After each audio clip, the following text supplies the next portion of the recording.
Hello everyone, आज की class में हम कार्बन एंड इट्स कंपाउंड को कंप्लीट करने वाले हैं और एग्जाम में आपका एक भी नंबर नहीं रहेगा अगर आपने ये वीडियो पूरी देख ली, क्योंकि ये वन शॉट वीडियो है और इसमें हम कार्बन एंड इट्स कंपाउंड से रिलेटेड जितने भी क्वेश्चंस आ सकते हैं और जो भी आपके कंसेप्ट है हर एक चीज बिल्कुल डिटेल में पढ़ेंगे। तो सबसे पहले भी जो केमिस्ट्री है, केमिस्ट्री आपकी तीन प्रकार की होती है, आपने पढ़ा होगा। अब आप कहोगे ये सर ये कौन सी? एक तो होती है आपकी ऑर्गेनिक, क्या होती है? ऑर्गेनिक। दूसरी inorganic, inorganic. And the third one is physical chemistry, third one is physical chemistry. और जो आपका carbon and its compound chapter है ये आपका ऑर्गेनिक के अंदर आता है। तो सर ऑर्गेनिक का मतलब क्या हो गया? जितने भी कार्बन के कंपाउंड है या कार्बन से रिलेटेड जितने भी कंपाउंड है वो सारे आपके ऑर्गेनिक में आएंगे। बाकी जो एलिमेंट्स बच गए वो सारे इनऑर्गेनिक में आएंगे। और जो लॉज थियरीज होती हैं वो सारे आपके फिजिकल केमिस्ट्री में आते हैं। अब आप कहोगे सर कार्बन के इतने ज्यादा कंपाउंड क्यों होते हैं? पहला क्वेश्चन आपके मन में यही आएगा कि आपके जो कार्बन है इसके इतने ज्यादा कंपाउंड आखिर क्यों होते हैं। तो देखिए, कार्बन कार्बन के बारे में थोड़ा जानते हैं। कार्बन एक ऐसा एलिमेंट है जिसका एटॉमिक नंबर आपका क्या होता है? 6। एटॉमिक नंबर क्या होता है? 6 होता है। अगर इसके इलेक्ट्रॉनिक कॉन्फ़िगरेशन की बात की जाए तो इलेक्ट्रॉनिक कॉन्फ़िगरेशन इसकी क्या होती है? 2 और 4। इलेक्ट्रॉनिक कॉन्फ़िगरेशन क्या होती है? 2 4। तो इसकी वैलेंसी कितनी हो गई? यहां से 4। वैलेंसी कितनी हो गई? 4। अगर वैलेंसी 4 है तो कार्बन के पास 4 इलेक्ट्रॉन वैलेंस हो गए, तो ये 4 बॉन्ड बना सकता है। क्या कर सकता है? 4 बॉन्ड बना सकता है। ये आपका आयनिक बॉन्ड नहीं बनाता। तो कैसे बॉन्ड बनाता है? Covalent bond. कैसे बॉन्ड बनाएगा? कोवलेंट बॉन्ड बनाएगा। कोवलेंट बॉन्ड क्या होता है? जो शेयरिंग ऑफ इलेक्ट्रॉन से बनते हैं। तो अगर ये कोवलेंट बॉन्ड बनाएगा, देखिए वैलेंसी 4 है, अगर 1 2 हो तो कैसा बॉन्ड बनेगा? आयनिक, यानी कि ट्रांसफर ऑफ इलेक्ट्रॉन से या तो क्या लूज करेगा या फिर गेन करेगा। लेकिन यहां पर तो 4 है, ना तो 4 इलेक्ट्रॉन्स इसको मिल सकते हैं ना ही 4 इलेक्ट्रॉन्स ये दे सकता है। इसीलिए बॉन्ड कैसा बनता है? कोवलेंट। और कोवलेंट बॉन्ड बनने की वजह से ये जो है काफी ज्यादा स्टेबल हो जाता है। काफी ज्यादा अगर स्टेबल होगा तो इसलिए इसके बहुत ज्यादा क्या होते हैं? कंपाउंड्स बन सकते हैं। जैसे कार्बन है तो इसके साइड में ये जो कार्बन की चेन है कितनी भी लंबी बना दो, कितनी भी लंबी चेन बना सकते हैं। इसलिए इसके अकेले के सिर्फ 5 मिलियन से ज्यादा, इसके अकेले के 5 मिलियन से ज्यादा क्या होते हैं? कंपाउंड होते हैं। इसलिए इसको अलग कैटेगराइज किया गया है और ऑर्गेनिक केमिस्ट्री का नाम दिया गया। तो कार्बन जो है इतने ज्यादा कंपाउंड क्यों बनाता है? पहला, क्योंकि ये कोवलेंट बॉन्ड फॉर्म करता है। और दूसरा, इसकी जो कैटिनेशन पावर है वो ज्यादा होती है। कैटिनेशन पावर मतलब सेल्फ लिंकिंग पावर, यानी कि ये अपने आप से लिंक हो सकता है और बहुत ज्यादा क्या हो सकता है? लिंक हो सकता है। तो इसलिए इसके बहुत ज्यादा कंपाउंड है, इसलिए इसको हम अलग से स्टडी करते हैं। इतना क्लियर? अब जो कार्बन है वो हमें नेचर में कैसे मिलेगा? कार्बन हमें नेचर में 3 फॉर्म में मिल सकता है। आपसे क्वेश्चन पूछा जाता है कि इसके एलोट्रोप्स कितने हैं। एलोट्रोप क्या होता है कि वो हमें नेचर में कितने प्रकार से मिल सकता है? तो 3 प्रकार से। एक आपने सुना होगा डायमंड, एक क्या होता है आपका? डायमंड। सेकंड आपका ग्रेफाइट, सेकंड आपका क्या होगा भाई? ग्रेफाइट। एंड थर्ड क्या होगा आपका? Buckminster फुलरेंस, Buckminster फुलरेंस।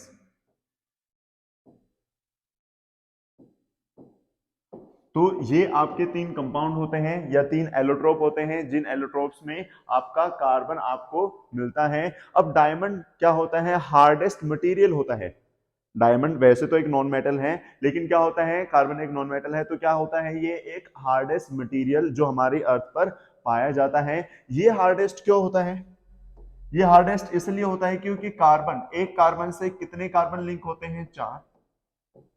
अगेन इस कार्बन से भी कितने कार्बन लिंक होंगे? 4। तो चार चार कार्बन लिंक होने की वजह से इसकी स्टेबिलिटी क्या होती है, बढ़ जाती है। इसकी स्टेबिलिटी क्या होती है, बढ़ जाती है। तो ये कितनी भी बड़ी चेन बना सकता है और इसके पास वैलेंस इलेक्ट्रॉन्स नहीं होते।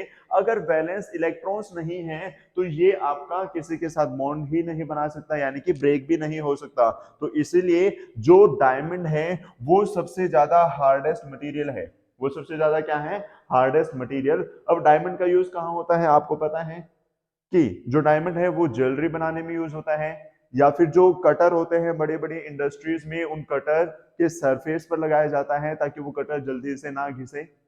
नेक्स्ट आपका जो डायमंड है, अगर पूछा जाए बैड कंडक्टर है या गुड कंडक्टर, तो डायमंड एक बैड कंडक्टर ऑफ इलेक्ट्रिसिटी है। क्यों? क्योंकि अब इसके पास वैलेंस इलेक्ट्रॉन्स नहीं है। तो इलेक्ट्रिसिटी आपकी किससे कंडक्ट होती है, वैलेंस इलेक्ट्रॉन्स के मूवमेंट से। अब इसके अंदर वैलेंस इलेक्ट्रॉन्स हैं ही नहीं, तो मूव क्या करेगा, कोई भी चीज मूव नहीं कर सकती। तो इसीलिए ये आपका बैड कंडक्टर रहेगा। जो डायमंड है वो आपका कैसा कंडक्टर होता है, बैड कंडक्टर ऑफ इलेक्ट्रिसिटी होता है। नेक्स्ट आपका ग्रेफाइट। ग्रेफाइट में आपका एक कार्बन क्या होता है, लूज होता है, यानी कि स्पेयर होता है, जो बॉन्ड में पार्टिसिपेट कर सकता है। इसलिए ये एक गुड मतलब कंडक्टर है इलेक्ट्रिसिटी का, और ये आपका बैड कंडक्टर है इलेक्ट्रिसिटी का। तो ये गुड कंडक्टर क्यों होता है, क्योंकि इसमें फ्री इलेक्ट्रॉन्स होते हैं, तो वो फ्री इलेक्ट्रॉन्स मूव कर सकते हैं। ग्रेफाइट आपका क्या होता है, मतलब हल्का होता है, या फिर हम इसको कह सकते हैं कि ये थोड़ा चिकना होता है, इसलिए हम इसको एज ए लुब्रिकेंट यूज कर सकते हैं। और आपने देखा होगा जो पेंसिल है, जो पेंसिल की लेड है वो भी आपकी किसकी होती है, कई बार ग्रेफाइट की भी हो जाती है, वो थोड़ी महंगी पेंसिल आती है। क्लियर? तो यहाँ पर यूज होता है। या फिर आपने देखा होगा जो घड़े होते हैं उनके अंदर जो सेल यूज होता है, वो सेल भी उसके अंदर एक ब्लैक रोड होती है, तो वो भी किसकी होती है, आपकी ग्रेफाइट की होती है। नेक्स्ट बकमिस्टर फुलरेंस, ये एक फुट, इसका स्ट्रक्चर अगर पूछा जाए तो फुटबॉल की तरह होता है। C60 की इसकी चेन होती है, यानी कि 60 कार्बन होते हैं। तो इसकी ज्यादा प्रॉपर्टीज अभी नहीं पता है, तो इतना ही कर लें। नेक्स्ट भाई, वही organic compound are made up of carbon, कि जो ऑर्गेनिक कंपाउंड है वो किससे मिलकर बने हैं, कार्बन से। And form the basis of all living organism, और हर लिविंग ऑर्गेनिज्म में क्या होता है, कार्बन के कंपाउंड होते हैं। हम जो खाना खाते हैं उसमें भी क्या प्रेजेंट होता है, कार्बन। इसलिए हम ऑक्सीजन लेते हैं, ऑक्सीजन इनहेल करते हैं, और वो कार्बन के साथ यानी कि हमारे खाने के साथ रिएक्ट करके क्या बन जाती है, कार्बन डाइऑक्साइड बन जाती है। तो ये आपका रहेगा, तो अपने खाने में क्या रहता है, कार्बन रहता है। नेक्स्ट कोवेलेंट बॉन्ड बनाता है, वही carbon always form covalent bond, की कार्बन जो है हमेशा कोवेलेंट बॉन्ड बनाएगा। Next the bond form by sharing of electron pair between two atoms are known as covalent bond, की इलेक्ट्रॉन्स के शेयरिंग से जो बॉन्ड बनता है वो आपका क्या होता है, कोवेलेंट बॉन्ड। वही नोबल गैस कॉन्फ़िगरेशन करनी है इसकी, तो ये चार बॉन्ड बनाएगा। चार बॉन्ड हम हाइड्रोजन लेके आ सकते हैं। अगर हाइड्रोजन लेकर आएंगे, देखिए कार्बन चार वैलेंस इलेक्ट्रॉन है, और हाइड्रोजन की वैलेंसी आपकी क्या होती है, वन, एक इलेक्ट्रॉन होता है। इसको पूरा फिल होने के लिए कितना, एक इलेक्ट्रॉन और चाहिए, क्योंकि पहले सेल में सिर्फ दो इलेक्ट्रॉन है, तो आपका काम चल सकता है। इसीलिए एक हाइड्रोजन यहां पर आ जाएगा, एक हाइड्रोजन यहां पर आएगा, एक हाइड्रोजन यहां पर, और एक हाइड्रोजन यहां पर। तो देखिए इस हाइड्रोजन के दो इलेक्ट्रॉन कंप्लीट, अगर ये बॉन्ड बनाएंगे तो, अगर ये बॉन्ड बनाएंगे तो इसके भी दो कंप्लीट, अगर ये बॉन्ड बनाएंगे तो इसके भी दो कंप्लीट, और अगर ये बॉन्ड बनाएंगे तो इसके भी दो कंप्लीट हो जाएंगे आपके। और कार्बन के टोटल कितने चाहिए आउटर मोस्ट सेल में, 8। तो 1 2 3 4 5 6 7 8, तो टोटल कितने इलेक्ट्रॉन्स चाहिए, 8 इलेक्ट्रॉन्स चाहिए। तो कार्बन भी आपका क्या हो गया, स्टेबल हो गया, और हाइड्रोजन भी आपका क्या हो गया, स्टेबल। ये चीज भी आपको क्लियर। आगे भाई, वही H single bond between hydrogen atom, single bond होता है, इसलिए हाइड्रोजन एक इलेक्ट्रॉन एक इलेक्ट्रॉन। ऐसे ऑक्सीजन में डबल बॉन्ड होता है, नाइट्रोजन में ट्रिपल बॉन्ड होता है, वाटर में आपका डबल बॉन्ड, एक इधर एक इधर। Physical property of covalent compound, जो कोवैलेंट कंपाउंड है उनकी फिजिकल प्रॉपर्टी क्या होती है? पहला, covalent compound have low melting point, उनका मेल्टिंग पॉइंट और बॉइलिंग पॉइंट क्या होता है? Low. As they have weak intermolecular force, क्योंकि उनके बीच जो इंटरमोलिकुलर फोर्स है वो वीक होती है, उसके वीक होने की वजह से वो जो बॉइलिंग पॉइंट है और जो मेल्टिंग पॉइंट है दोनों क्या होते हैं? वीक। नेक्स्ट है आपका, they are generally poor conductor of electricity as electrons are shared between atoms and no charge particles are form, कि ये आपके थोड़े पुअर कंडक्टर होते हैं क्योंकि इलेक्ट्रॉन्स शेयर होते हैं तो फ्री नहीं होते। Next, versatile nature of carbon, की कार्बन के इतने ज्यादा कंपाउंड क्यों होते हैं? मैंने आपको स्टार्टिंग में ही एक्सप्लेन किया कि एक तो कैटिनेशन पावर, कैटिनेशन पावर क्या होता है? सेल्फ लिंकिंग पावर इसकी ज्यादा होती है। Carbon can link with carbon atoms by means of covalent bond to form long chain, यानी कि लॉन्ग चेन बना लेता है, ब्रांच चेन बना लेता है, क्लोज चेन बना लेता है, इसलिए इसके बहुत ज्यादा कंपाउंड होते हैं। नेक्स्ट, टेट्रावैलेंसी, टेट्रावैलेंसी यानी कि इसकी वैलेंसी कितनी होती है? 4। Carbon has 4 valence electrons.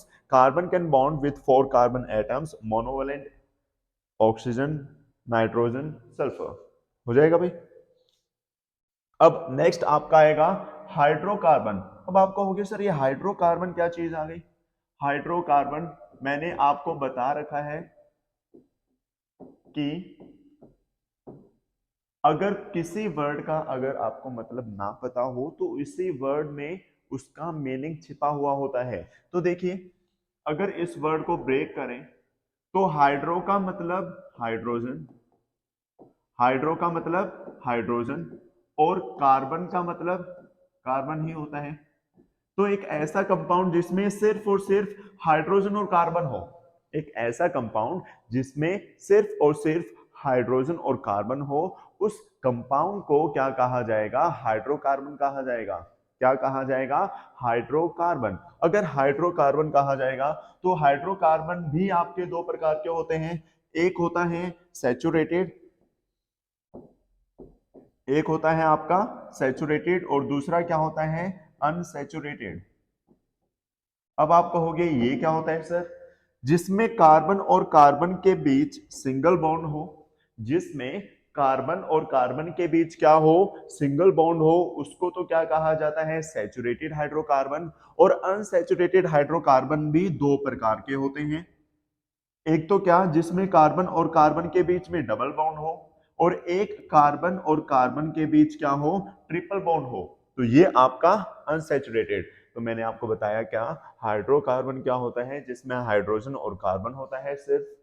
अब हाइड्रोकार्बन भी आपके दो प्रकार के होते हैं, पहला first one saturated and second one is unsaturated. तो सैचुरेटेड क्या होता है? जिसमें कार्बन और कार्बन के बीच में सिंगल बॉन्ड होता है वो आपका सैचुरेटेड रहता है, और जिसमें कार्बन और कार्बन के बीच अनसैचुरेटेड दो प्रकार का होता है। अगर कार्बन और कार्बन के बीच में या तो डबल बॉन्ड होगा या फिर आपका क्या होगा?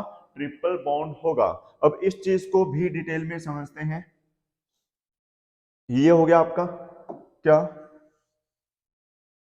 कि जो हाइड्रोकार्बन है आपके, हाँ हाइड्रोकार्बन है वो दो प्रकार के, सैचुरेटेड अनसैचुरेटेड। अब सैचुरेटेड में सिंगल बॉन्ड और अनसैचुरेटेड में क्या होता है आपका? डबल बॉन्ड या ट्रिपल बॉन्ड। तो जो सिंगल बॉन्ड वाले हैं उनको क्या कहा जाता है? एल्केन। सिंगल बॉन्ड वालों को क्या कहा जाएगा? एल्केन कहा जाएगा। और डबल बॉन्ड वालों को क्या कहा जाएगा? एल्कीन। क्या कहा जाएगा? एल्कीन। और ट्रिपल बॉन्ड वालों को क्या कहा जाएगा? एल्काइन।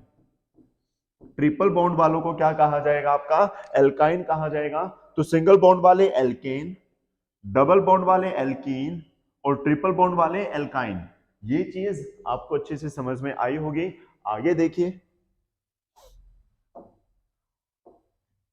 आगे भाई आपका क्या है? एल्केन के बारे में पढ़ते हैं।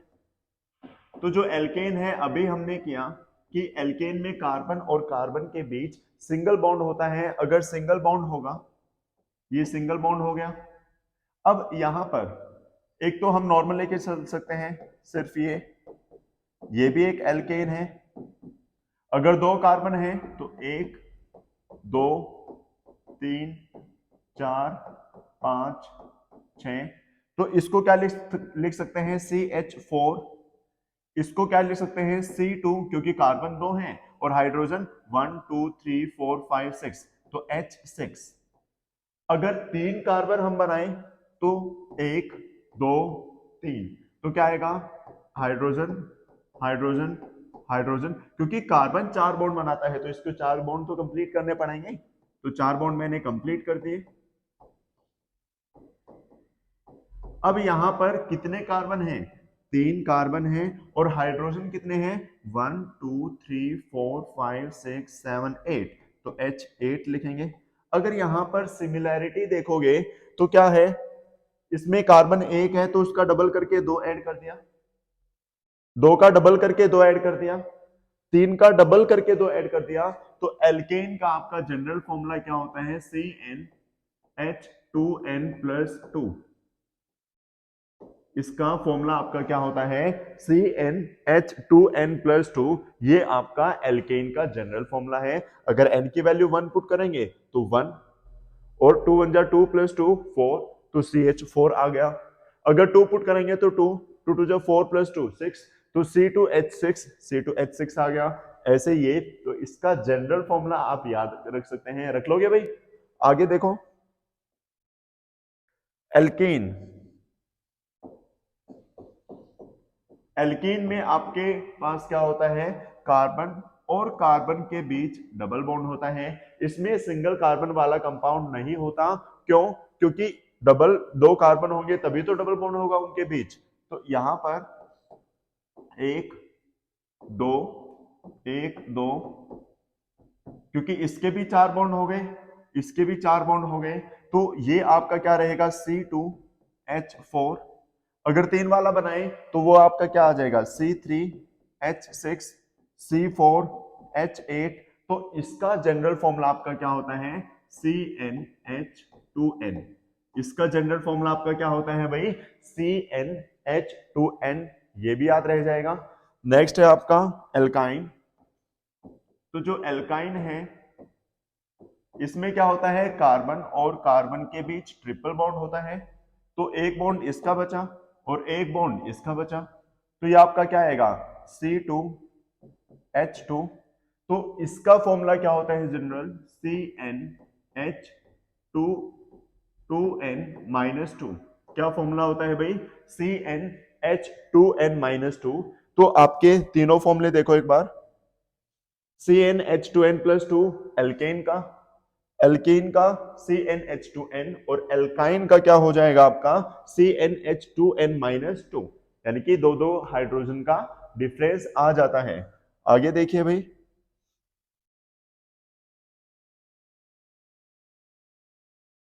आगे देखिए सैचुरेटेड हाइड्रोकार्बन वही single bond between carbon atoms.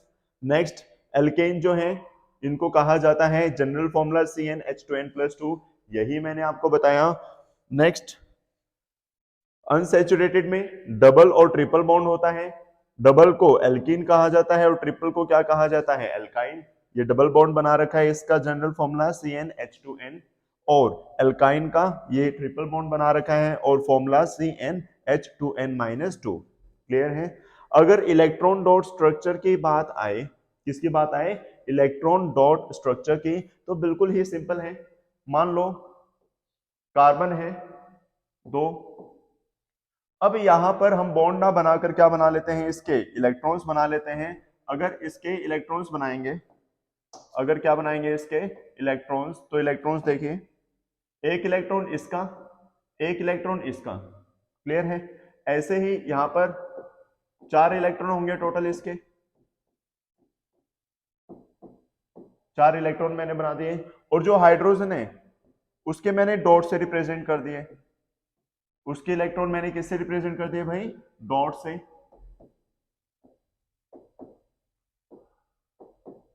तो इस हाइड्रोजन के भी 2 कंप्लीट, इसके भी 2 कंप्लीट, इसके भी 2 कंप्लीट, इसके भी, इसके भी और इसके भी, और ऐसे ही इस कार्बन के 2 4 6 8। तो इस कार्बन के भी कितने कंप्लीट 8 और इस कार्बन के भी कितने कंप्लीट 8। ऐसा ही तो होता है, कार्बन के 8 होने चाहिए और हाइड्रोजन के कितने कितने होने चाहिए, 2। तो ये आपका इथेन का इलेक्ट्रॉन डॉट स्ट्रक्चर है और नॉर्मल स्ट्रक्चर मैंने आपको ये बताया ही था। तो वही अलग अलग स्ट्रक्चर बना रखे हैं, आप लोग इनको प्रैक्टिस कर सकते हैं। मीथेन में सिंगल, इथेन में नॉमेनक्लेचर हम अभी आगे करने वाले हैं। हाँ, इथेन में 2, प्रोपेन 3, ब्यूटेन 4, पेंटेन 5 और हेक्सेन 6 हो जाएगा। इलेक्ट्रॉन डॉट स्ट्रक्चर इनका बना रखा है, तो ऐसे ही बेटा इनको प्रैक्टिस कर लेना। ये इथीन प्रोपेन ब्यूटीन, ऐसे ही इथाइन प्रोपाइन ब्यूटाइन। उसके बाद carbon compound on the basis of structure. अब इनके स्ट्रक्चर अलग अलग प्रकार के होते हैं, एक तो स्ट्रेट और एक आपका क्या होता है, ब्रांच।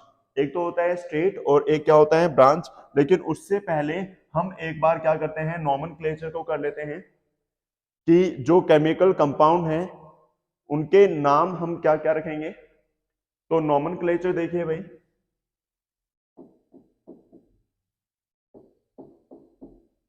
अब नॉमेनक्लेचर का मतलब क्या होता है, नामांकरण। नामांकरण मतलब नाम रखना। अब हम जो कंपाउंड है उनके नाम किस बेसिस पे रखते हैं, उसके नाम हम आईयूपीएसी। कौन रखता है भाई इसके नाम, आईयूपीएसी। अब आईयूपीएसी की फुल फॉर्म क्या होती है, international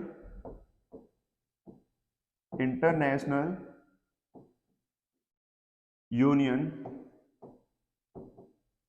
of pure and applied chemistry. ये क्वेश्चन भी आपसे पूछा जा सकता है, what is the full form of IUPAC. तो क्या होता है, international union of pure and applied chemistry. अब देखिए, हर एक इंसान का कुछ नाम है, आपका कुछ नाम है, मेरा कुछ नाम है, तो किसी ने तो रखा होगा। तो ऐसे ही कंपाउंड जो है, अब ज्यादातर घर वाले ही नाम रखते हैं, तो ऐसे ही मान लो मैंने एक कंपाउंड बनाया, तो मैं उसको अपना नाम दे दूंगा, लाइक सिंधुज कंपाउंड या परवेज कंपाउंड, ऐसे हम नाम दे सकते हैं। जैसे आपके लॉज होते हैं, थ्योरी होती हैं, तो साइंटिस्ट अपने नाम के अकॉर्डिंग उसका नाम दे देते हैं। जैसे न्यूटन है तो न्यूटन के लॉ हो गए, किरचॉफ है तो किरचॉफ के लॉ हो गए, आइंस्टीन है तो आइंस्टीन की इक्वेशन हो गई। तो ऐसे ही सभी अपने नाम को प्रमोट करते हैं। लेकिन केमिस्ट्री में जो ये आपकी है ऑर्गेनिक, इसके क्या है, बहुत सारे कंपाउंड हैं, बहुत सारे हैं, तो ऐसे सभी अपने अपने नाम देने लगे तो कंफ्यूजन रहेगी। तो केमिस्ट्री में क्या डिसाइड कर रखा है कि जिसने कंपाउंड बनाया उसको आगे जाके मतलब इंटरनेशनली वो लेवल पर दिखाएगा, तो उसमें क्या क्या कंटेंट है, क्या क्या जैसे कार्बन है, नाइट्रोजन है, उसके अकॉर्डिंग हम उसका नाम रखेंगे। ऐसे अगर सभी कॉमन नेम हम यहाँ पर कंसिडर नहीं करेंगे, आईयूपीएसी नेम यानी कि जो इंटरनेशनल लेवल पर जाना जाए। जैसे अगर हम किसी चीज का वेट करें, तो वेट में यहाँ पर हम केजी कंसिडर करते हैं, और केजी इंटरनेशनल भी कंसिडर होता है, भाई इतने किलो चीज, ठीक है, इतने किलोग्राम। लेकिन यहाँ पर हम अपने लिए अलग लोकल यूनिट्स भी यूज कर लेते हैं, भाई एक मण, तो एक मण क्या होता है, 40 किलो। एक क्विंटल, क्विंटल तो वही इंटरनेशनल यूनिट हो गई। एक धड़ी, धड़ी का मतलब 5 किलो, ऐसे ही होता है। मण, धड़ी, तो ये आपके क्या है, लोकल यूनिट हैं, तो इनको हम इंटरनेशनल लेवल पर नहीं पहुंचा सकते। लेकिन अगर मान लो मुझे कोई कंपाउंड है यहाँ पर खरीदना है, अब मैं चला गया अमेरिका, वहां पर मुझे वो कंपाउंड खरीदना है, तो उसका नाम तो सेम होना चाहिए। तो इसलिए इंटरनेशनल लेवल पर सेम नाम रखा जाता है कंपाउंड का। तो सेम नाम कौन रखता है, आईयूपीएसी। और आईयूपीएसी की फुल फॉर्म क्या है, international union of pure and applied chemistry. इतना हो जाएगा।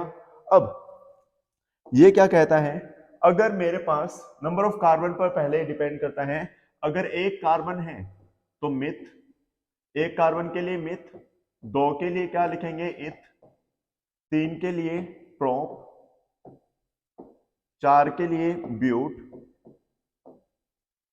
5 कार्बन के लिए पेंट, 6 कार्बन के लिए हेक्स, 7 कार्बन के लिए सेप्ट, 8 के लिए ऑक्ट, 9 के लिए नॉन और 10 के लिए डेक। ये हम यूज करते हैं। लेकिन आपके सिलेबस में 5-6 तक ही आ जाता है, लेकिन फिर भी आप 10 तक कर लीजिए।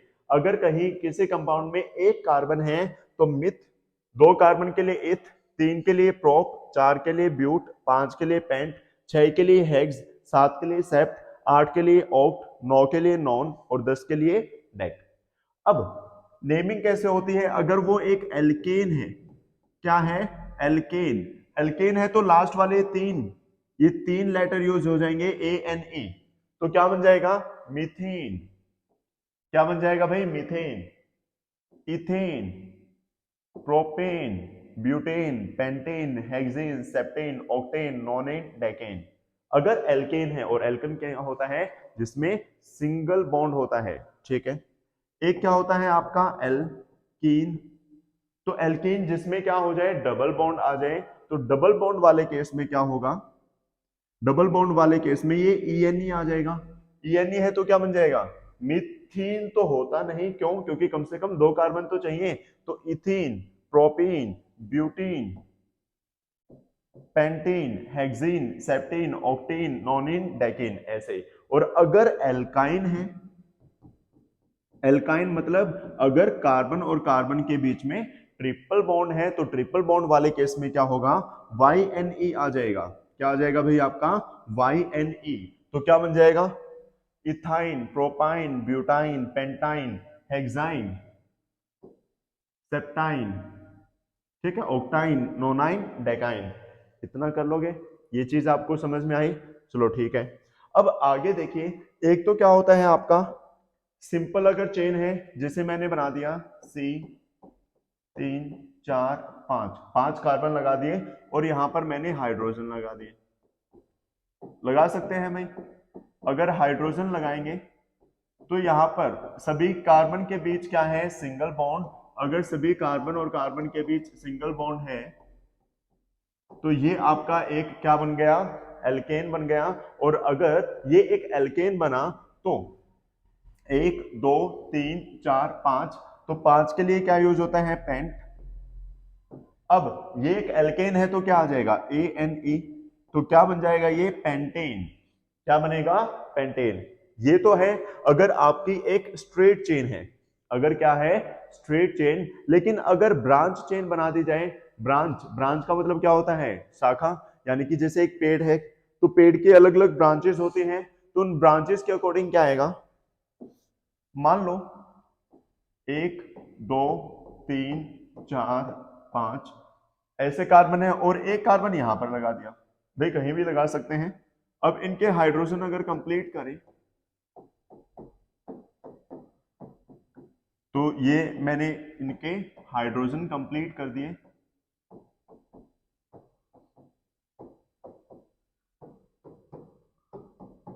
अब यहां पर ये एक नया ग्रुप आ गया CH3। देखिए मीथेन है CH4, या फिर मैं इसका अगर स्ट्रक्चर बनाऊं तो क्या आएगा? कुछ ऐसा।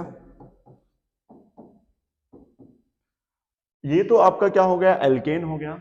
लेकिन अगर मैं इसका एक हाइड्रोजन रिमूव करूं यहां से, मैं क्या करूं? यहां से इसका एक हाइड्रोजन अगर रिमूव करता हूं, रिमूव करूंगा, तो ये आपका क्या बन गया? Alkyl group. क्या बन गया भाई? Alkyl group. तो एल्काइल ग्रुप क्या होता है?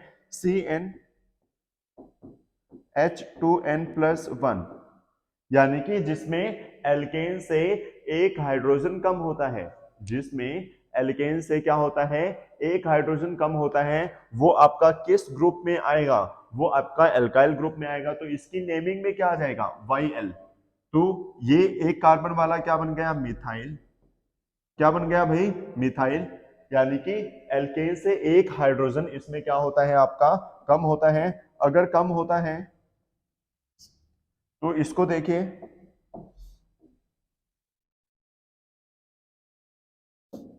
ये था भाई आपका, ठीक है। अब यहां पर नेमिंग, नेमिंग करने के लिए क्या करना होगा? हमें एक पेरेंट चेन ढूंढनी होगी। नॉमेनक्लेचर क्या कहता है IUPAC नेम के अकॉर्डिंग कि हमें लॉन्गेस्ट चेन ढूंढनी है। लॉन्गेस्ट चेन आपकी कैसे भी बने, तो लॉन्गेस्ट चेन 1 2 3 4 5, 5 कार्बन के बन गए। अब इन पे हमें नंबर लिखने हैं। अब नंबर आप कहोगे सर हम यहां से भी स्टार्ट कर सकते हैं, 1 2 3 4 5, यानी कि पहला कार्बन, दूसरा कार्बन, तीसरा कार्बन, चौथा कार्बन और पांचवा कार्बन। लेकिन कुछ बच्चे कहेंगे सर यहां से भी तो स्टार्ट कर सकते हैं, 1 2 3 4 5। तो हमें नंबरिंग वहां से स्टार्ट करनी है जहां से जो ये एल्काइल ग्रुप है इस पर छोटा नंबर आए। अब इस पर छोटा नंबर 2 है या 4? आप कहोगे सर छोटा नंबर तो 2 है। अगर छोटा नंबर 2 है तो हम नंबरिंग ये वाली कंसीडर नहीं करेंगे, यहां से कंसीडर करेंगे। तो यहां से अगर कंसीडर की जाए,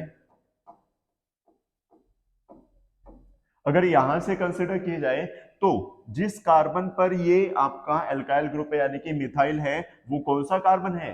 दूसरा। तो क्या लिखा जाएगा? दूसरे कार्बन पर क्या है? मिथाइल। क्या है? मिथाइल।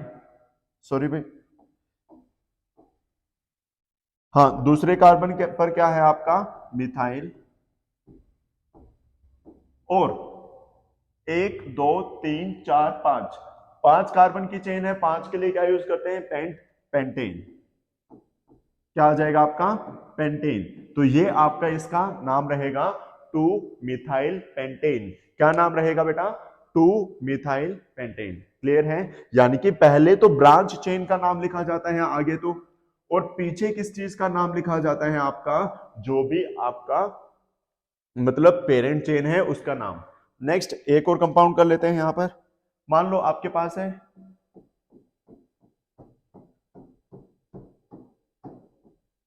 अब एक कार्बन यहां पर हो गया और एक कार्बन यहां पर हो गया, भाई कहीं भी हो सकता है। तो क्या आएगा? हाइड्रोजन कंप्लीट कर देते हैं इनके, ये मैंने इनके हाइड्रोजन कंप्लीट कर दिए। भाई सभी कार्बन के कितने बॉन्ड कंप्लीट होने चाहिए? 4 बॉन्ड। तो सभी कार्बन के 4 बॉन्ड कंप्लीट करते जाओ। अगर 4 बॉन्ड कंप्लीट करेंगे तो यहां पर पेरेंट चेन सबसे बड़ी चेन कौन सी है? 1 2 3 4 5 6 7 8, 8 कार्बन वाली। चलो अच्छी बात है। और यहां पर ब्रांच 2 हो गई सर, 2 ब्रांच हो गई। अब नंबरिंग वही यहां से स्टार्ट करें या वहां से? तो मैंने क्या कहा था? छोटा नंबर आना चाहिए। अगर 2 है तो उसमें दोनों का जोड़ छोटा आना चाहिए। देखो अगर यहां से काउंट करेंगे 1 2 3 4 5 6 7 8, तो यहां एक तो थर्ड कार्बन पर है और एक फोर्थ कार्बन पर, तो 3 और 4 7 आ गया।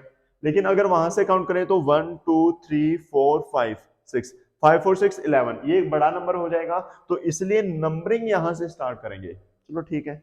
अब एक तो थर्ड कार्बन पर, तो थर्ड, और एक कौन से कार्बन पर कॉमा लगा देंगे? फोर्थ कार्बन पर है फोर्थ। यहां भी मिथाइल है, वहां भी मिथाइल है। अगर दोनों साइड क्या है? मिथाइल। तो कितने मिथाइल हो गए? 2 मिथाइल हो गए। तो एक के लिए तो कुछ यूज ही नहीं करना, 2 के लिए डाई यूज करेंगे, 3 के लिए ट्राई यूज करेंगे, 4 के लिए टेट्रा यूज करेंगे। तो यहां पर 2 हैं तो इसलिए क्या आएगा? डाई। और है क्या? मिथाइल। तो डाई मिथाइल। और 8 कार्बन वाले को क्या कहा जाता है? ऑक्ट। तो आपका क्या रहेगा? 3 4 डाई मिथाइल ऑक्टेन। इसका नाम क्या रहेगा? 3 4 डाई मिथाइल ऑक्टेन। तो उम्मीद है आपको ब्रांच चेन वाले जो कंपाउंड हैं उनका नाम या नोमेनक्लेचर अच्छे से समझ में आ गया होगा। तो एक बार इसको नोट डाउन करें। उसके बाद आगे देखिए भाई, वही एक तो आपका स्ट्रेट चेन होती है ये, और एक होती है ब्रांच चेन, अलग से ब्रांच हो रहे हैं। चलो अच्छी बात है, ये हमने कर लिया। उसके बाद आइसोमेरिज्म क्या होता है? आइसोमर्स क्या होता है? आइसोमर्स देखिए, जिसमें आपका क्या हो? स्ट्रक्चर डिफरेंट हो लेकिन मॉलिक्यूलर फॉर्मूला सेम हो।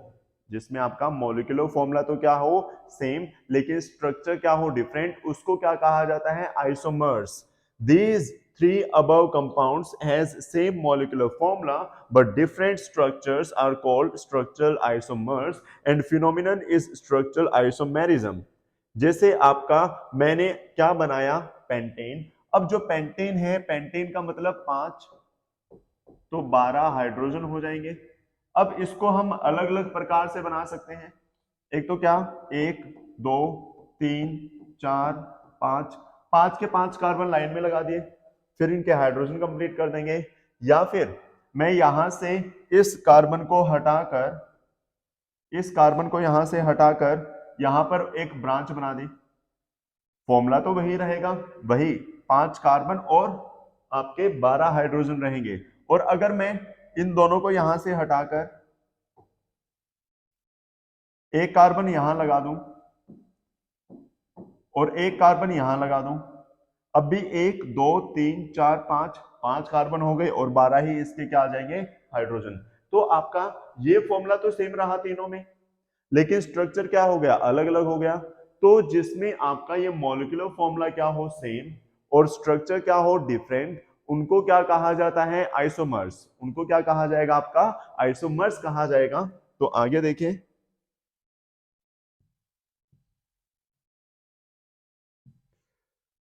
तो आइसोमर्स आपके हो चुके हैं भाई।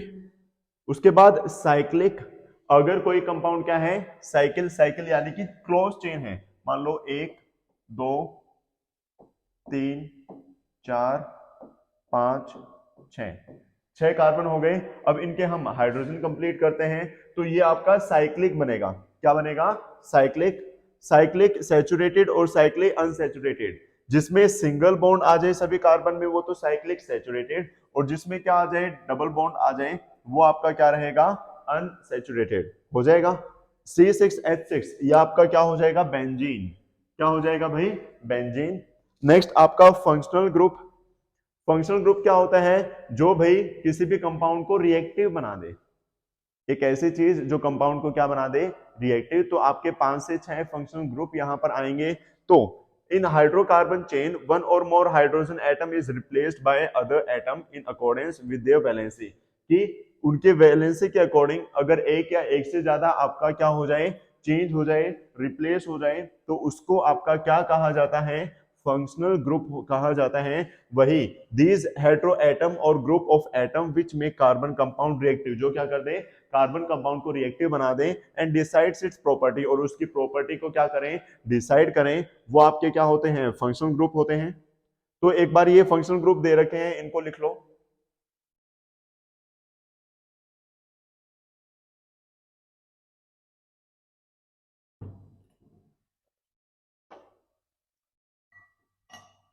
तो भाई जो ये आपके फंक्शनल ग्रुप हैं 5 हैं। पहला halo alkanes.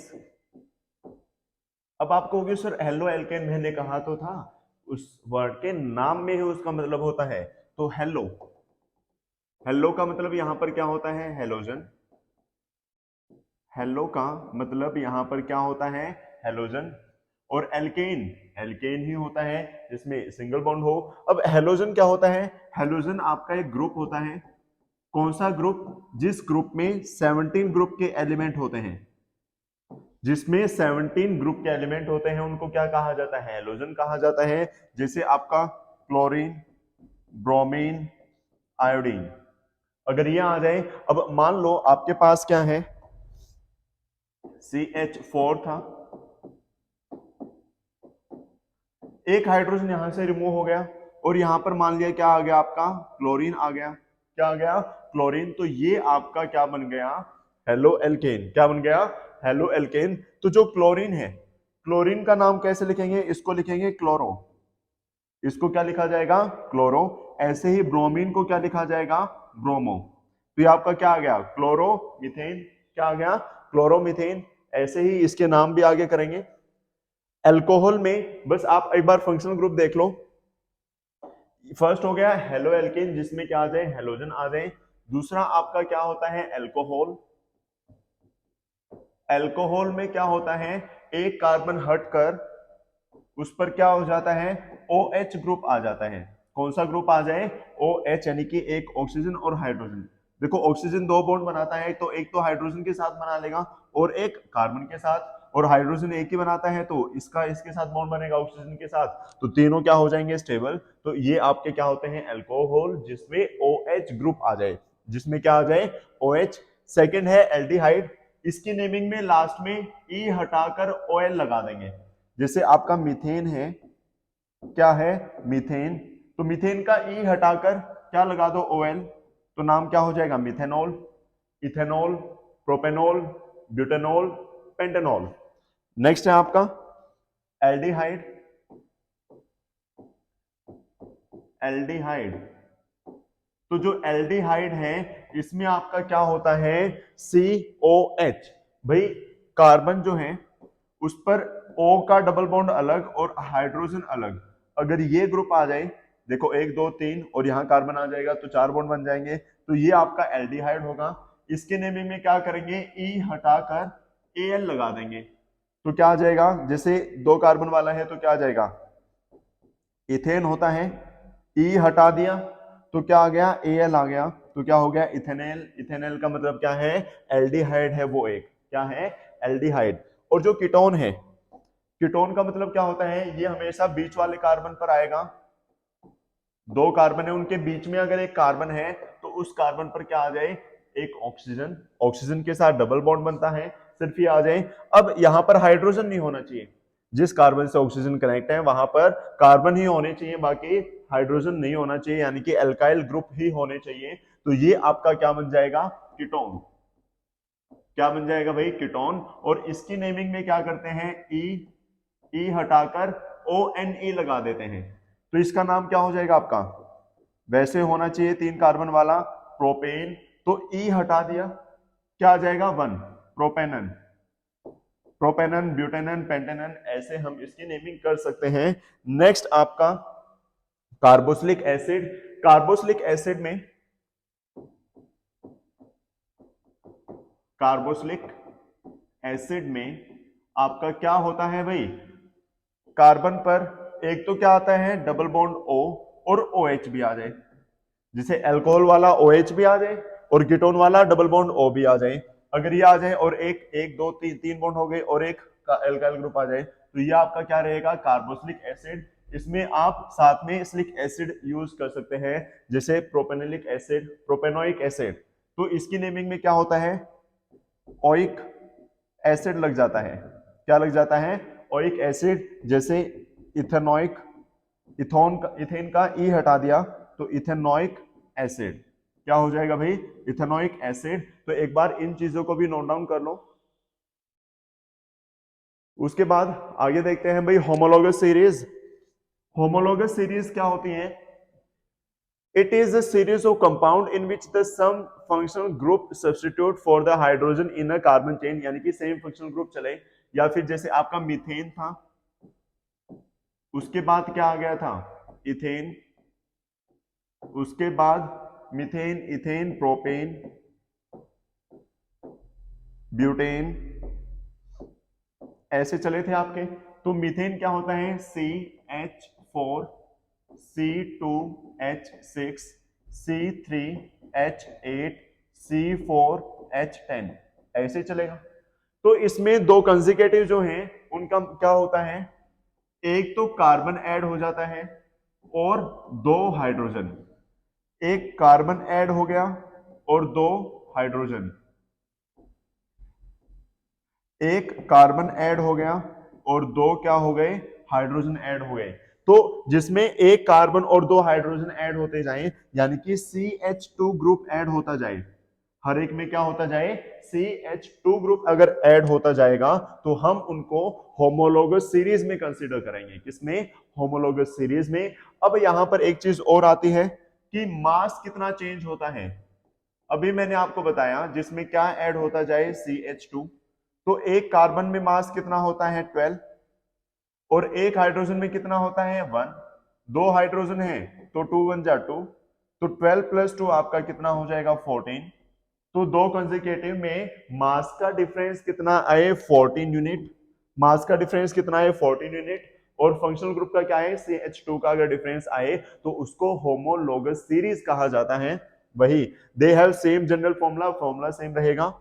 Any two homologous series differ by CH2 group से डिफर होगा, या फिर आपका जो मॉलिक्यूलर मास है वो कितना 14 unit. They have same chemical property, इनकी केमिकल प्रॉपर्टी सेम रहती हैं, but so gradual change in, लेकिन फिजिकल प्रॉपर्टी थोड़ी थोड़ी थोड़ी थोड़ी क्या होती रहती है, change. Nomenclature of carbon compound, अभी मैंने आपको बताया कि हेलोजन के लिए क्लोरो ब्रोमो लग जाएगा, जैसे ही इसमें क्लोरीन लग गया, 3 कार्बन वाला है तो क्लोरो, और 3 कार्बन प्रोपेन, तो क्लोरो प्रोपेन। ऐसे ही अल्कोहल में ओएल आ जाएगा, ओएल आ जाएगा तो वही OH आया था, तो 3 कार्बन वाला प्रोपेन होना था, तो ई हटाकर ओएल लगा दिया, प्रोपेनॉल। एल्डिहाइड में एल लग जाता है, कीटोन में ONE1 लग जाता है, और कार्बोक्सिलिक एसिड में ओइक एसिड लग जाता है। मैंने ये सारी चीजें आपको डिटेल में कराई। एल्केन, एल्कीन जो है उसमें ENE लग जाएगा, और एल्काइन में YNE लग जाएगा। ये चीज हम बिल्कुल अच्छे से कर चुके हैं। अब नेक्स्ट आपका chemical properties of carbon compound, जो कार्बन कंपाउंड है उनकी केमिकल प्रॉपर्टी। पहला कंबशन, कंबशन बोले तो जलना, तो वही जो कार्बन कंपाउंड है, जैसे मीथेन हो गया, क्या हो गया, मीथेन। अगर ये ऑक्सीजन के साथ रिएक्ट करेगा, मान लो ये आपका क्या है, ऑक्सीजन, अगर इसके साथ रिएक्ट किया तो रिएक्ट करके क्या बनेगा, carbon dioxide plus water plus heat plus light. Combustion में यही तो चाहिए, हीट भी चाहिए होती है और लाइट भी चाहिए होती है, कार्बन डाइऑक्साइड और वाटर निकल जाता है आपका। वही carbon and its compound are used as fuel because they burn in air releasing lot of heat energy, कि इनको हम फ्यूल की तरह यूज करते हैं। कई कंट्रीज में इथेनॉल को एज अ फ्यूल कंसिडर या यूज किया जाता है। तो वही कंबशन जो है, इनको जब जलाएंगे तो ये एक ईंधन का काम करेंगे, यानी कि बहुत ज्यादा ट्रेमेंडस हीट देंगे। तो वही चीज लिख रखी है। एक चीज और थी भाई, saturated hydrocarbon generally burn in air with blue, यानी कि ब्लू फ्लेम से मतलब जलते हैं, यानी कि पॉल्यूशन नहीं करते। Second, unsaturated hydrocarbon burn in air, ये येलो फ्लेम, यानी कि थोड़ा बहुत पॉल्यूशन करते हैं, क्योंकि पूरा बर्न नहीं हो पाता है, लिमिटेड सप्लाई होती है ऑक्सीजन की। नेक्स्ट है ऑक्सीडेशन। ऑक्सीडेशन क्या है, वही alcohols can be converted to carboxylic acid in presence of oxidizing agent, अगर ये है तो क्या हो गया, ऑक्सीडेशन हो गया इसका। इथेनॉल से क्या बनेगा, इथेनोइक एसिड। नेक्स्ट है एडिशन रिएक्शन। एडिशन रिएक्शन ये आपके इंपॉर्टेंट है। मान लो आपके पास क्या था, एल एल्कीन है एक, क्या है, एल्कीन, ये आपके एल्काइल ग्रुप अटैच है। तो हम अगर इसको किसके प्रेजेंस में, निकल या कैडमियम हाइड्रोजन की प्रेजेंस में अगर हीट करते हैं, तो क्या होगा, देखो ये जो डबल बॉन्ड है ना, ये यहां से ब्रेक हो जाएगा, ब्रेक हो जाएगा तो एक और एक इलेक्ट्रॉन इसका मतलब फ्री हो जाएगा। तो यहां पर आपका क्या था, 2 R तो थे पहले ही, यहां भी 2 R थे, जो ये बॉन्ड टूटा है इसके 2 इलेक्ट्रॉन आ गए, तो एक हाइड्रोजन यहां पर आ जाएगा और एक हाइड्रोजन यहां पर। तो एल्कीन को किसमें चेंज कर दिया, एल्केन में। किसमें चेंज कर दिया, एल्केन में। तो ये आपका एडिशन रिएक्शन से हो सकता है। Unsaturated hydrocarbon add hydrogen in the presence of catalyst palladium और निकल। वेजिटेबल ऑयल, इस प्रोसेस से वेजिटेबल ऑयल को वेजिटेबल घी के अंदर चेंज किया जा सकता है। Next substitution reaction. Substitution reaction में क्या होते हैं, चीजें सब्स्टिट्यूट हो जाती हैं। तो जैसे CH4Cl2 था, तो हाइड्रोजन यहां आ जाएगा और क्लोरीन यहां आ जाएगा, तो CH3Cl हो गया, और हाइड्रोजन क्लोरिक यानी कि HCl ये अलग से चला गया। उसके बाद important carbon compound ethanol and ethanoic acid. Ethanol और इथेनोइक एसिड के बहुत ज्यादा यूज हैं, तो एक बार इनको देख लीजिए। पहले तो फिजिकल प्रॉपर्टी है, जो आपका इथेनॉल है उसकी फिजिकल प्रॉपर्टी कलरलेस होता है, प्लीजेंट स्मेल होती है यानी कि थोड़ी ठीक स्मेल होती है, बर्निंग टेस्ट होता है, वाटर के अंदर soluble, volatile liquid with low boiling point, लगभग 351 लो ही होता है आपका, न्यूट्रल कंपाउंड होता है ये ज्यादातर। और अगर इसकी केमिकल प्रॉपर्टीज की बात करें, तो वही सोडियम के साथ अगर रिएक्शन करेगा तो आपका सोडियम इथोक्साइड बन जाएगा। This reaction is used as a test for ethanol by evolution of H2 gas. इससे क्या होगा, H2 इवॉल्व होगा, बाहर निकलेगा। आपने मतलब ये टेस्ट किया होगा कि जब हाइड्रोजन निकलता है, अगर उसको जलाया जाए तो पॉपअप की साउंड आती है। तो इससे हम चेक कर सकते हैं कि कोई चीज आपकी इथेनॉल है या नहीं। तो इथेनॉल को चेक करने के लिए, टेस्ट करने के लिए इस रिएक्शन का यूज किया जाता है। डिहाइड्रेशन, वही डिहाइड्रेशन में क्या आएगा, जो वाटर है वो निकाल दिया जाएगा। अगर वाटर निकाल दिया जाएगा तो ये आपका क्या बन जाएगा, एल्कीन बन जाएगा। आगे फिजिकल प्रॉपर्टी इथेनोइक एसिड की, again ethanoic acid colourless liquid होता है। टेस्ट कैसा होता है, सोर, एसिड है तो ऑब्वियस सी बात है सोर होगा। And have smell of vinegar, vinegar की इसके अंदर स्मेल होती है। बॉइलिंग पॉइंट उससे ज्यादा होता है थोड़ा सा, लेकिन इतना ज्यादा नहीं, सिर्फ 391 kelvin. When pure CH3COOH is freeze, अगर इसको फ्रीज किया जाए, it form colourless ice like solid, तो कलरलेस आइस लाइक सॉलिड बन जाएगा। So it is called glacial acetic acid. जैसे ग्लेशियर होते हैं ना, बिल्कुल ऐसे ही इसको ग्लेशियल एसिटिक एसिड कहा जाता है। अगर इसकी केमिकल प्रॉपर्टीज की बात करें तो एक तो स्टेरिफिकेशन होता है। स्टेरिफिकेशन क्या, इथेनोइक एसिड और इथेनॉल को अगर रिएक्ट कराएंगे तो एस्टर बनेंगे। क्या बनेंगे, एस्टर। तो वही sweet smelling ester is form, जो आपके परफ्यूम वगैरह में यूज कर लिए जाते हैं। नेक्स्ट है आपका, तो this is saponification as soap is prepare. इस प्रोसेस से आपका साबुन प्रिपेयर होता है। COONA, COONA आगे पढ़ेंगे हम इसको। रिएक्शन विद बेस, अगर बेस के साथ रिएक्ट करेगा तो वही सोल्ट प्लस वाटर बना लेगा। रिएक्शन विद कार्बोनेट या हाइड्रोजन कार्बोनेट, तो ये रिएक्शंस आप कर लेना। उसके बाद सोप एंड डिटर्जेंट, तो सोप और डिटर्जेंट, देखो पहले तो आपका जो वाटर है ना, वाटर दो प्रकार का होता है। एक तो होता है सॉफ्ट और एक होता है हार्ड। सॉफ्ट का मतलब आपका जो पीने लायक पानी है, अच्छा पानी है, मीठा पानी है। और हार्ड जिसमें इंप्योरिटीज ऐड होती हैं, खारा पानी इसको हम बोल सकते हैं। तो जो आपका साबुन है सोप, वो सिर्फ और सिर्फ काम करता है किसमें, सॉफ्ट वाटर में। लेकिन जो आपका डिटर्जेंट है, क्या है, डिटर्जेंट, तो जो डिटर्जेंट है वो दोनों में काम करेगा। सॉफ्ट वाटर में भी काम करता है और आपका हार्ड वाटर के अंदर भी काम करता है। तो जो आपका डिटर्जेंट है वो दोनों वाटर में काम करता है, लेकिन जो आपका सोप है वो सिर्फ और सिर्फ सोप मतलब सॉफ्ट में काम करेगा। क्लियर है। और अगर मैं बात करूं सोप, तो सोप का आपका फॉर्मूला क्या होता है, सोडियम स्टीरेट। क्या, सोडियम स्टीरेट। तो जो सोडियम स्टीरेट है वो क्या होता है, C17H35COONA। क्या होता है, C17H35COONA। ये आपका यहाँ पर आयनिक पार्ट होता है और ये आपका नॉर्मल कोवेलेंट पार्ट होता है। क्लियर है, इसको भी आगे पढ़ेंगे। Soaps are effective only in soft water, कि जो साबुन है वो सिर्फ और सिर्फ किस में काम करते हैं, सॉफ्ट वाटर में। डिटर्जेंट आर अमोनियम और सल्फोनेट सोल्ट, जो डिटर्जेंट है वो क्या होते हैं, अमोनियम या सल्फोनेट सोल्ट होते हैं। लेकिन सोप क्या होते हैं, सोडियम या पोटेशियम सोल्ट। तो आपका क्वेश्चन पूछा जा सकता है, एमसीक्यू आ सकता है, तो सोप में आप क्या लिखेंगे, सोडियम या फिर पोटेशियम सोल्ट होते हैं, लेकिन इसमें अमोनियम या फिर सल्फोनेट सोल्ट होते हैं।